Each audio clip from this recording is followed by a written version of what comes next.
ये के लिए यूपीए सरकार को जिम्मेदार ठहराया। राजन के बयान के बाद कांग्रेस पर बरसी भारतीय जनता पार्टी। कांग्रेस पर हमलावर होती बीजेपी ने कहा कि कांग्रेस ने करदाताओं के धन का डाला डाका।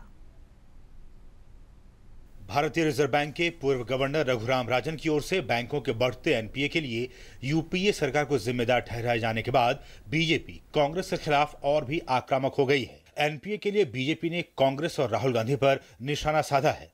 वरिष्ठ भाजपा नेता और केंद्रीय मंत्री स्मृति ईरानी ने कहा है कि कांग्रेस की गलत नीतियां ही इसके पीछे का सबसे बड़ा कारण है। The UPA chairperson Srimati Gandhi led a government that attacked the very core of the Indian banking system.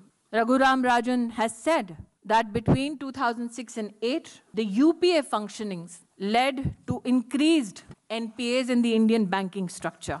आर्थिक मामलों के जानकारों ने भी रघुराम राजन के बयान पर पूर्ववर्ती यूपीए सरकार को कटघरे में खड़ा किया है।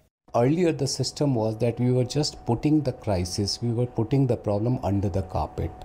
Now we have a system which is called asset quality review, which clearly identifies which are the loan, which are the stressed one, which are the account, which are the stressed one, and the initial symptoms of stress are clearly defined. गौरतलब है कि रघुराम राजन ने कहा था कि बढ़ते NPA के लिए यूपीए के शासनकाल में ही हुआ कोयला घोटाला और राजकाज से संबंधित विभिन्न समस्याएं जिम्मेदार हैं। आकलन समिति के चेयरमैन मुरली मनोहर जोशी को दिए नोट में राजन का मानना है कि बैंक अधिकारियों के अति उत्साह, सरकार के निर्णय लेने की प्रक्रिया में सुस्ती और आर्थिक वृद्धि दर में नरमी डूबे कर्ज के बढ़ने की प्रमुख वजह है। उन्होंने कहा कि बड़ी संख्या में बैंकों का डूबा कर्ज या एनपीए 2006 से 2008 के दौरान बढ़ा, जबकि आर्थिक वृद्धि दर काफी तेज थी। गौरतलब है कि कुछ दिन पहले ही पीएम मोदी ने बैंकिंग क्षेत्र में डूबे कर्ज की भारी समस्या के लिए पूर्ववर्ती यूपीए सरकार के समय की नीतियों को जिम्मेदार ठहराया है। पीएम ने देश को यह भी भरोसा दिलाया था कि यूपीए के इशारे पर बांटे गए कर्ज की एक एक पाई वसूली की जाएगी।